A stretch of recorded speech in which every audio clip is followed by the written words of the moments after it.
지금 시대는 무자비한 시대입니다. 어느 시대나 마찬가지였죠. 그런데 지금은 특별히 이 미디어의 발달로 인해서 그런 무자비한 사람의 모습들을 우리가 더 많이 알게 되죠. 지금 시대만 그런 게 아닙니다. 우리 사람들이 어떤 막 범죄가 일어날 때마다 야, 이런 무자비한 시대가 있었나 하지만 옛날부터 그랬습니다. 우리 성경에도 그런 모습들이 구약 성경에도 많이 나오죠. 이제 미디어의 발달로 많이 노출이 된 거죠. 또 더 안타깝게는 그런 무자비한 모습들을 학습하는 또 그런 경향이 있습니다. 그래서 우리 모방 범죄라고 하죠. 그런 일들이 많이 일어납니다. 오늘 본문을 보면은 긍휼이라는 단어가 나오는데 이 긍휼이 뭡니까? 쉽게 말하면 자비입니다. 자비. 우리 영어 성경 ESV에는 mercy 이렇게 번역되어 있죠. 이게 뭐냐면 도움이 필요한 자를 불쌍히 여기는 거예요. 그렇게 생각하는 거죠. 그런데 왜 우리에게 지금 자비함이 없어집니까? 결국 뭐죠? 사랑이 없는 겁니다. 디모데후서 3장 1절에서 3절 내용이죠. 말세에 고통하는 때가 이르렀을 때 사람들이 누구를 사랑한다 했죠? 자기를 사랑한다 했습니다. 근데 이게 지금 우리 현 시대에 와서는 자기를 사랑하는 것, 나의 에고를 사랑하는 것을 굉장한 가치로 여긴 경향이 있죠. 그리고 무정하고 원통함을 풀지 않는다고 나오는데 쉽게 말하면 뭐죠? 다른 사람에 대한 사랑도 없고 원통함을 풀지 않는다는 것은 용서도 없다라는 겁니다. 그러니까 오직 뭐냐면 자신만의 이익을 위해서 달려가는 세상이고 육신적인 이익, 금전적인 이익을 위해서 달려가는 세상이 지금 시대입니다. 이런 세상을 향해서 예수님은 지금 무슨 메시지를 날리신 거예요? 반전의 메시지를 날리신 겁니다. 사실 산상수훈 자체가 다 패러독스죠. 다 우리의 가치관으로 봤을 때는 다 모순이에요. 하나님 반전의 메시지, 예수님 반전의 메시지를 날리셨는데 긍휼히 여기는 자는 복이 있나니 그들이 긍휼히 여김을 받을 것이며 이렇게 지금 말씀하신 겁니다. 세상은 무자비한 게 더 이익을 취하는 거잖아요. 남 상관없이 그냥 나만 위해서 달려가면 되잖아요. 근데 예수님은 그렇게 살지 말라는 거예요. 사람들을 자비로운 마음으로 여기고 대하고 그렇게 행동하라는 거죠. 그래서 오늘 이 말씀이 궁극적으로 우리에게 말씀하신 것이 무엇인지 우리가 깨달아야 되겠고 그렇게 또 깨닫고 실천할 수 있도록 우리 성령님께 간구하시기를 바랍니다. 오늘 긍휼히 여기는 자는 복이 있다고 말씀하셨는데 방금 서론에서도 언급했듯이 모든 사람들은 지금 무자비합니다. 자비의 반대는 무자비죠. No mercy. 무자비한 거예요. 그러니까 사람들이 나만 사랑하고 내 유익에 따라만 움직입니다. 사람 간에 대화할 때도 어떻게 하죠? 내 이익을 위해서 대화하고 인간관계 맺는 것도 뭐예요? 내 이익을 위해서. 심지어 결혼도 어떻게 해요? 내 이익을 위해서 결혼합니다. 완전히 가치관이 정반대가 되죠. 그러니까 그 결과가 뭐죠? 복 있는 세상이 아니라 서로 악만 가득하고 시기하고 그런 세상이 되어버리고 말았어요. 결국은.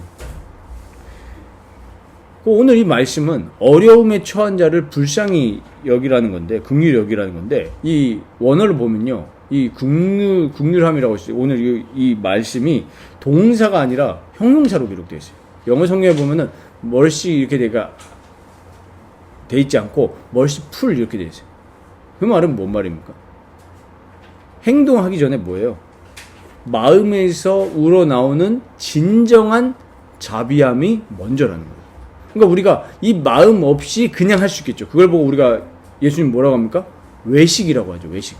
그냥 보여주기 위해서 구제해주고 그런 게 아니라 우리 마음에서 진정으로 우러나서 행동하라는 거예요. 진정한 변화죠. 그럼 우리가 마음에서 우러나오려면 어떻게 해야 되느냐? 이 세상에 가난한 자 너무 많죠. 그리고 소외된 자들도 많아요. 그리고 반면에 누구도 많죠? 죄인들도 많아요. 범죄자들도 많습니다. 이런 자들을 위해서 뭐 하라는 거예요? 슬퍼하고 도우라는 얘기예요.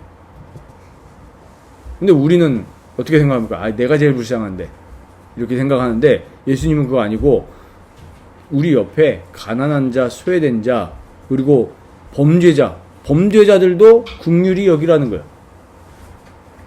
이게 무슨 말입니까? 우리 이해가 안 되잖아요. 이 세상의 모든 고통과 죄악들이 어디서부터 왔습니까? 죄로부터 왔습니다. 우리 원죄라고 하죠. 하나님을 거역한 겁니다.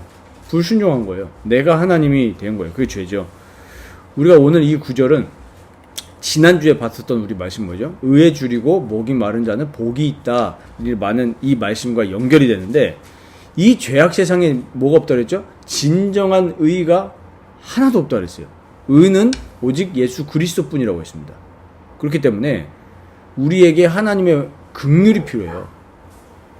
왜냐하면 하나님의 사랑과 예수 그리스도의 그 순종의 죽음이 없었다면 우리는 여전히 죄인으로 살고 생명 없이 육체와 마음에 원하는 것만 하면서 살아갔어야 되는 인생인데 너무 감사하게 하나님이 우리를 긍휼히 여기신 거잖아요. 그러니까 우리도 하나님의 긍휼을 먼저 받아서 그 긍휼함을 가지고 세상을 바라보고 주변을 살펴야만이 마음에서 진짜 우러나는 거예요.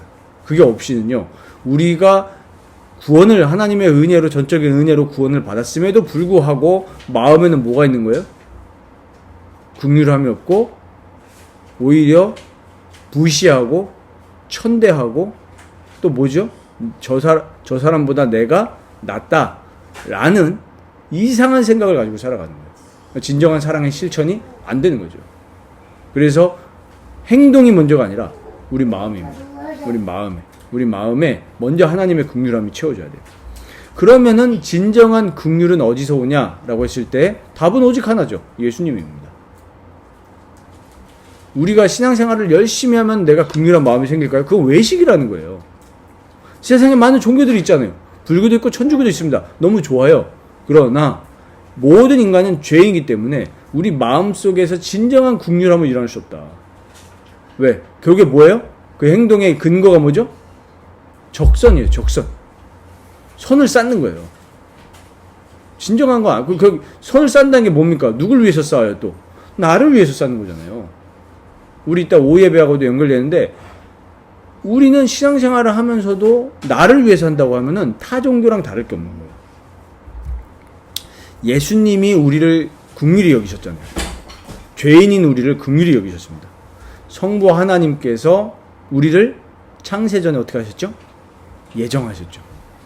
예수님, 성자 예수님은 우리를 너무 사랑하셔서 우리를 너무 긍휼히 여기신 나머지 구원하셔야 되니까 인간의 몸을 입으셨고 우리의 죄를 대속하시기 위해서 고난당하셨고 죽으셨습니다. 로마서 5장 8절에 뭐라고 말씀합니까? 우리가 아직 죄인 되었을 때 그리스도께서 우리를 위하여 죽으심으로 하나님께서 우리에 대한 자기의 사랑을 확증하셨느니라 했습니다. 긍휼하시기 때문에, 우리를 긍휼히 여기셨기 때문에 인간의 몸을 입고 죽으신 거죠. 그러니까 우리가 이런 예수님의 긍휼함을 진짜 알고 느끼고 살아간다면 우리가 우리 주변에 긍휼함을 베풀어야 될 사람들에게 긍휼할 수 있게 되는 거예요. 근데 그 전에는 진짜 긍휼함을 베풀 수 없어요. 그냥 나를 위해서 하는 거지 진정한 긍휼함은 아니라는 거예요. 그러니까 내가 우리 구원받은 자의 행함은 선을 쌓기 위함도 아니고 나의 구원을 위해서도 아니고 뭐죠? 하나님의 은혜로 받은 것에 대한 사랑의 순종이에요. 기독교인의 행함과 실천은 적선이 아닙니다. 사랑의 순종임을 우리는 늘 인지해야 됩니다. 그래서 누가복음 6장 36절에 보면 예수님이 이런 말씀하셨어요. 너희 아버지의 자비로우심 같이 너희도 자비로운 자가 되라. 하나님이 우리를 향해서 자비로우셨기 때문에 너희도 자비로운 자가 되라는 거예요. 우리 귀한 성도님들은 모든 삶 속에서 무자비한 사람이 되지 마시고 자비하신 분들이 되시기를 바랍니다. 우리가 먼저 하나님의 자비하심을 받은 자들이기 때문에 우리 이웃에게도 하나님의 자비로우심을 나타낼 의무가 있는 거죠. 왜? 하나님이 자비로우시기 때문에. 마태복음 25장 31절에서 46절의 내용을 보면 주님이 다시 오셔가지고 재림하실 때 사람들을 나눈다고 그랬어요. 어떻게 나누냐? 오른쪽에는 뭘 두신다 그랬죠? 양을 두신다 그랬죠. 왼쪽에는 누구를 둡니까? 염소를 둡니다. 양은 누구를 말하는 겁니까? 하나님의 백성을 말하는 거죠. 이렇게 얘기하셔요.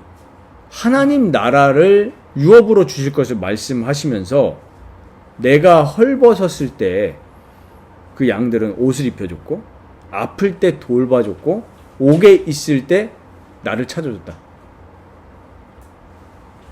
그때 구원받은 의인들이 언제 우리가 주님에게 이렇게 했느냐? 나는 주님이 감옥에 갇혔을 때 찾아간 적이 없고 주님이 아프셨을 때 우리는 예수님을 돌봐준 적이 없습니다. 근데 예수님 지금 이런 말씀하신단 말이에요. 그때에 예수님이 뭐라고 대답하셨냐? 마태복음 25장 40절에 임금이 대답하여 이르시되 내가 진실로 너희에게 이르노니 너희가 여기 내 형제 중에 지극히 작은 자 하나에게 한 것이 곧 내게 한 것이니라 하시고 이러셨어요. 그럼 이게 무슨 말씀입니까? 내 형제 중에 작은 자 하나에게 한 것이 곧 뭐예요? 예수님께 한 것과 똑같다라는 얘기예요. 근데 중요한 건 뭡니까? 염소나 양들이나 자기가 행한 거에 대해서 인식을 못했어요. 자기들은 무심코 했는데 감사함으로 행했는데 예수님은 나에게 행한 거다. 이렇게 말씀하셔요. 이 말씀이 말하는 게 뭐냐면 우리가 잘못하고 긍휼을 베풀지 않으면 지옥 간단 말이냐. 그 얘기가 아니에요. 이 마태복음의 전체 용례를 보면 지금 이 사람들은 누굴 얘기하는 거냐면 예수님의 제자들과 그리스도인 성도들을 얘기하는 거예요. 그 구제함을 받은 사람들이요.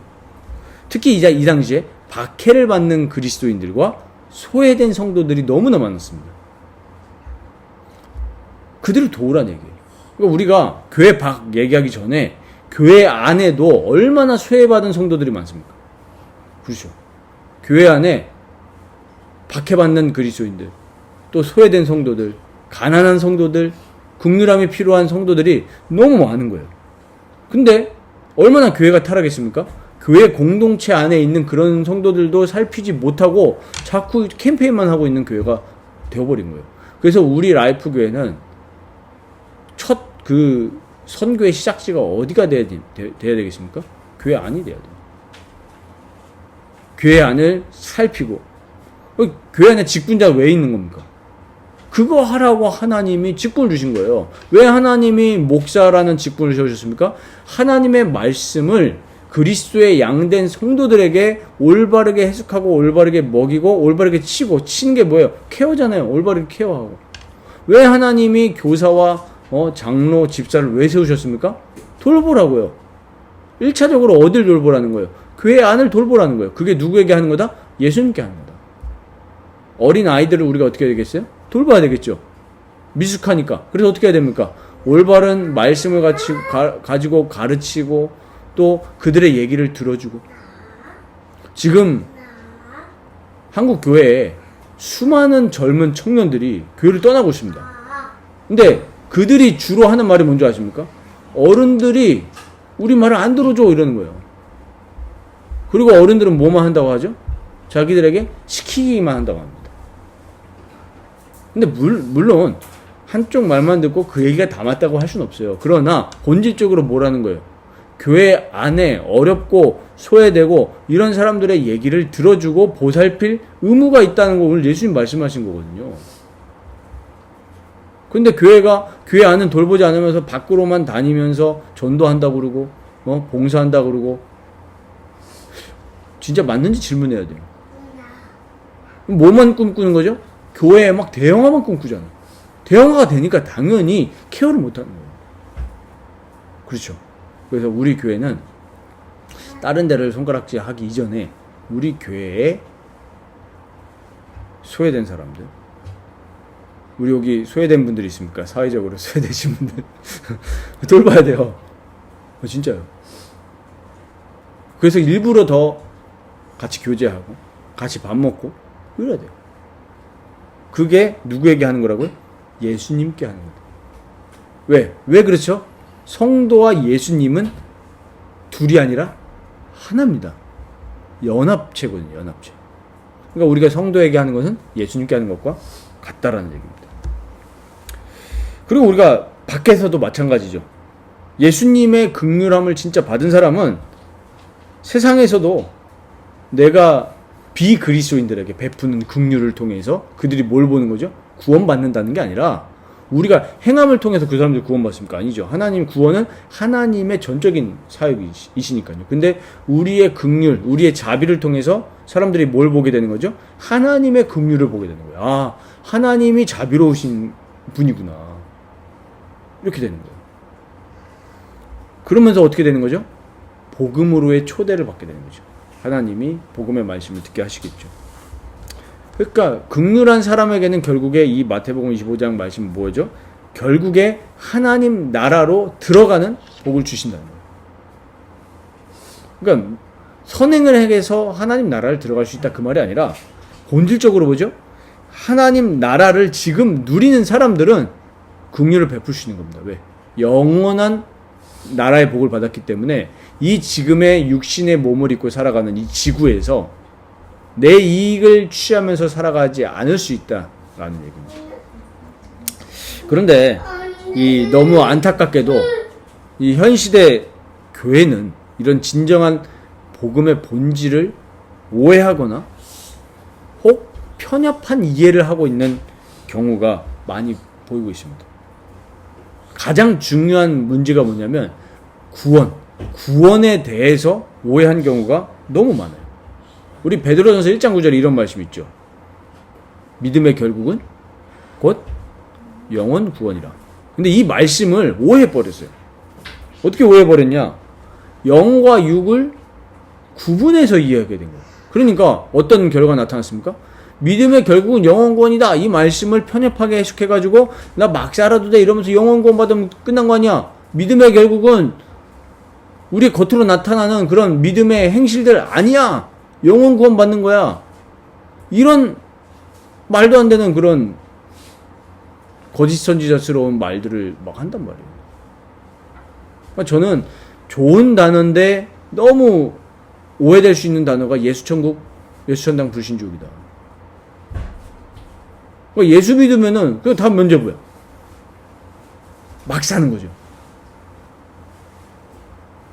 그러니까 뭘 놓치는 거죠? 로마서 6장의 그 부분을 놓치는 겁니다. 지난주에 말씀드렸지만 우리의 전인격이 의의 종이 되는 부분은 놓친 거죠. 구원은 받았는데 어떻게 살아가고 있는 거예요? 의의 종이 아니라 죄의 종로를 타면서 살아가게 됩니다. 그러니까 우리가 구원받은 사람은 하나님에 대해서 살아가게 되고 이웃에 대해서 살아가게 되는 건데 이걸 놓치고 뭐만 붙잡은 거예요? 칭의만 붙잡은 거예요. 칭의에 쏠린 거죠. 그러니까 이거는 필연적으로 어디로 가냐면은 하나님을 위해서 다른 사람을 위해서 사는 삶이 아니라 나를 위한 신앙생활로 갈 수밖에 없어요.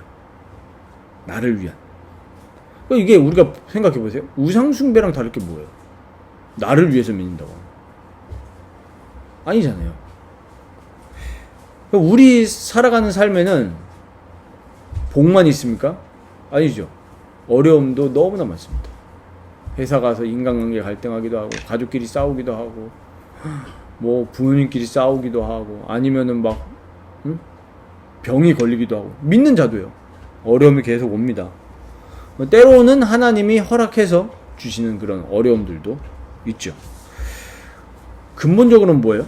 하나님의 주권 속에서 이루어지는 거잖아요. 그런데 만약에 나를 위한 신앙생활을 하면 이거에 대해서 해석이 될까요? 안 될까요? 안 돼요. 절대 안 돼요.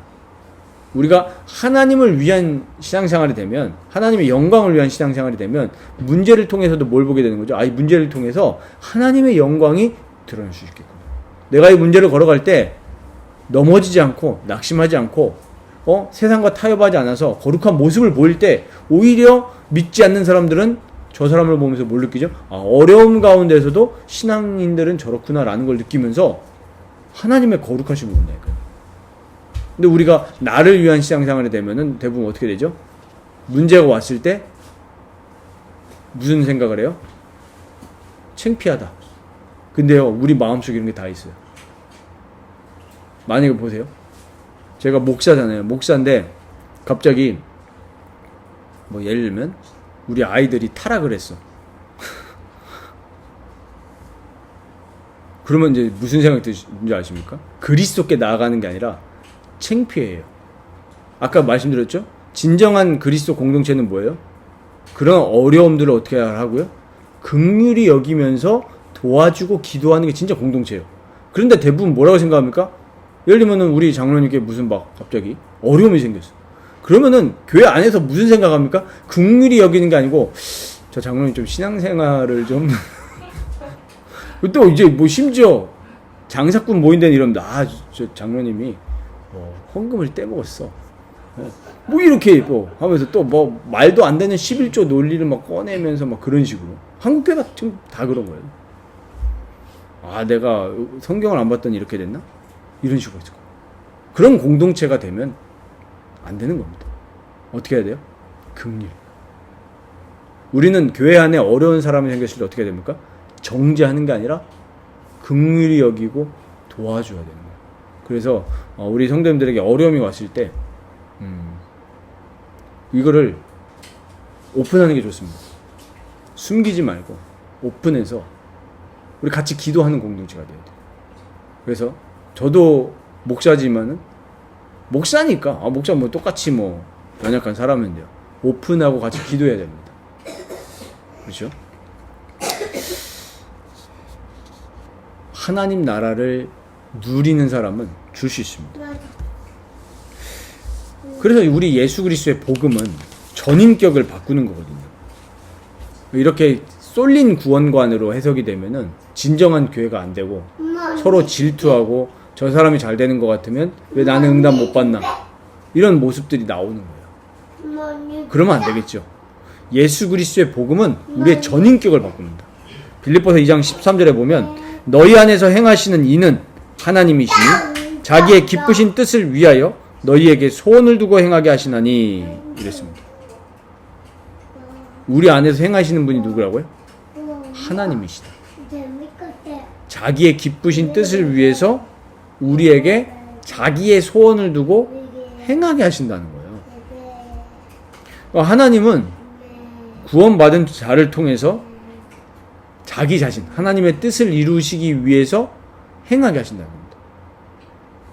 예를 들면은 하나님이 구원받은 저를 통해서 자신이 하실 일이 있잖아요. 그것 때문에 하나님은 우리를 액션하게 하신 겁니다. 일이 있기 때문에. 그 하나님의 뜻이 뭐죠? 하나님 사랑과 이웃 사랑이 하나님의 뜻인 줄 믿습니다. 이것을 우리 삶에서 구체적으로 이뤄나가는 거죠. 직장 생활을 통해서, 또 저 같은 사람은 목회를 통해서, 우리 아버지들은 가정을 통해서. 앞으로 다 아버지가 되셔야 되니까 결혼을 나를 위해서 하지 마시고 하나님의 영광을 위해서, 또 우리 가족들을 위해서 그렇게 하시길 바랍니다. 그러니까 하나님 나라에 속한 사람은 이렇게 행하면서 살아가게 됩니다. 근데 나의 성공을 위해서만 살고 무자비하고 배려가 없는 교인이 과연 성도라고 할 수 있을까요? 좀 질문해야죠. 우리가 구원의 여부는 우리가 판단할 수 없지만 그런 구원관을 가진 사람들이 교회 안에 너무 많다는 거예요. 나의 성공, 나의 응답, 우리 자녀. 아니에요. 하나님을 위해서, 다른 사람을 위해서 살아가야 되는 것이 성도인 줄 믿습니다. 갈라디아서 5장 24절에서 25절 보면 그리스도 예수의 사람들은 육체와 함께 그 정욕과 탐심을 십자가에 못 박았느니라 그랬어요. 만일 우리가 성령으로 살면 또한 성령으로 행할지니 이랬습니다. 이게 무슨 말씀입니까? 죄로 물든 우리의 옛 자아가 있습니다. 그리고 자비하지 않을 수밖에 없는 이기심이 우리에게 너무나 많죠. 우리 선한 사마리아인 얘기 잘 아시죠? 그 강도 만난 이웃을 보면서 지나가면서 아무도 도와주지 않았어요. 뭐예요? 이기심. 이런 모든 이기심들까지 그리스도인들은 십자가에 못 박았다는 거예요.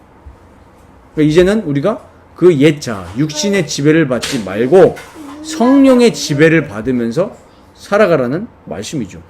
그러면 우리가 구원에 대해서 오해하니까 자꾸 구원 칭으로만 끝나는데, 진짜 우리가 성령의 지배를 받으면 우리 삶이 어떻게 변화될까요? 말씀대로 살아가게 되는 겁니다. 말씀대로 살아간다는 곳 뭐예요? 하나님 사랑, 이웃 사랑으로. 네, 말씀대로 살아간다는 것이 우리가 부적처럼 오해를 해가지고 뭐 이렇게 해야 전도문이 열려, 이렇게 해야 응답이 와. 이게 과연 신앙이겠냐는 거예요. 말씀대로 살아간다. 우리 찬양도 있잖아요. 말씀하시면 내가 나아가리. 말씀대로 산다는 것은 내 마음을 돌려서 하나님을 사랑하고 이웃을 사랑하는 쪽으로 살아가는 게 말씀대로 살아간다는 거예요. 근데 막 부적처럼 오해해서 말씀대로 살아갔더니 무슨 얘기합니까? 우리 다 청년들이시니까 대부분 하는 얘기가 뭐예요? 취직이 됐다.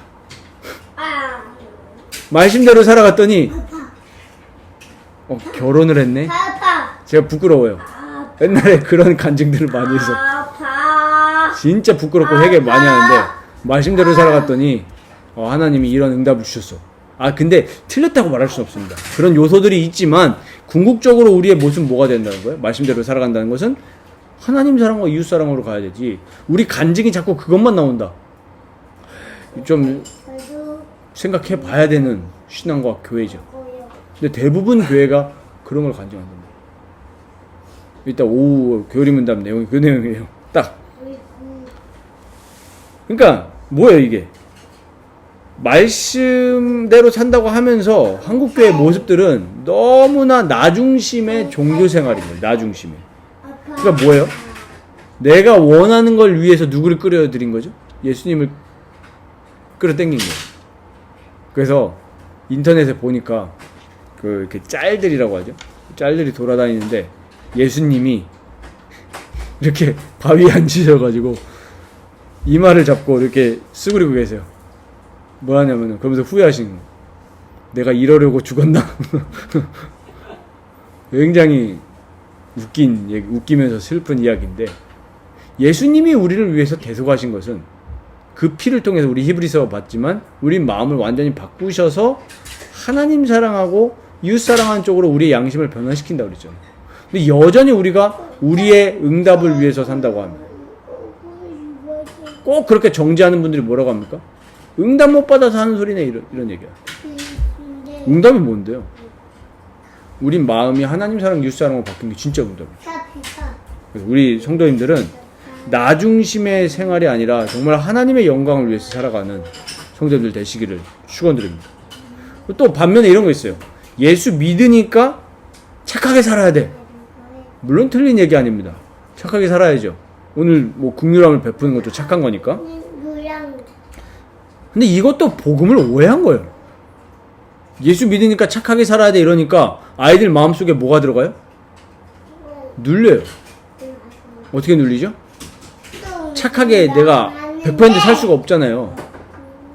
그러면 예를 들면은 우리 딸이 내년 이제 학교를 가는데 학교 가가지고 심각한 이 거짓말을 했다 칩시다. 그러면 이제 스스로 눌리겠죠. 그러면 또 반면에 아무렇게 살아도 돼. 뭐 거짓말 치고 사기 치고 뭐 어때? 예수님이 다 죄 해결하셨는데, 이것도 오해한 거라는 거죠. 이제는 우리는 뭐예요? 답이 여기 있습니다. 육체와 함께 정욕과 탐심은 십자가에 못 박았으니까 성령을 따라 행하라. 성령을 따라. 우리가 우리의 행실을 못 바꾼다니까요. 성령을 따라 살아가자. 이게 우리의 답인 줄 믿습니다. 우리는 선한 일을 행할 능력이 없어요. 그래서 선하지 않은 일을 행한 사람들을 보고 막 정죄할 이유가 없습니다. 그들을 위해서 어떻게 하라고요? 자비롭게 대해라. 용서해주라. 근데 뒤에도 말씀드리겠지만 예수님은 예수님의 의는 긍휼과 정의가 같이 들어있어요. 대표적인 예가 요한복음 8장이죠. 현장에서 잡혔어요. 가늠하던 사마리아 여인을 두고. 다 돌 던졌죠? 예수님 어떻게 하셨습니까? 용서해 주셨어요. 여기서만 끝나면 이제 뭐가 되는 거죠? 반쪽짜리가 되는 겁니다. 근데 그 다음에 예수님은 뭐라고 하셨습니까? 돌아가서 또 죄 지어라? 죄 짓지 말라 하셨습니다. 예수님의 의는 긍휼과 정의가 같이 들어가 있다는 것을 꼭 명심하시기 바랍니다. 그러니까 우리가 긍휼을 베풀면서 우리가 만약에 죄를 지었어요? 예를 들면은 우리 아들이 커가지고 저한테 죄를 지었다 칩시다. 막 아버지한테 막 못할 말을 했어. 그러면 제가 어떻게 해야 되겠어요? 자비롭게 행해줘야 되겠죠. 불쌍히 여겨줘야 돼요. 그러나 뭐 해줘야 돼요? 그 죄를 또 짓지 않도록 훈계해줘야 됩니다. 이게 같이 세트로 들어간다는 거 꼭 아시기 바랍니다. 성령을 따라 행하면서 예수님의 의가 우리 삶 속에 이루어지시기를 축원드립니다. 마지막으로 진정한 그리스도의 그럼 제자도는 뭐냐? 제자도는 말 그대로 우리가 어떻게 살아갈지에 대한 방법이죠. 길이기도 하고요. 팔복은 이 산상수훈을 요약하는 주제입니다. 팔복이요. 그리스도의 제자라는 것은 뭐죠? 그리스도께서 말씀하신 것처럼 우리가 그 모습대로 살아가는 거예요. 모습대로. 요한복음 8장 32절에 뭐라고 했습니까? 앞에서부터 봐야죠. 31절.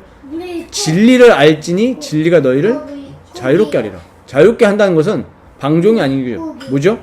이제는 우리가 의의 종이 되어서 살아가는 게 진짜 자유잖아요. 그러면서 32절에 뭐라고 했습니까?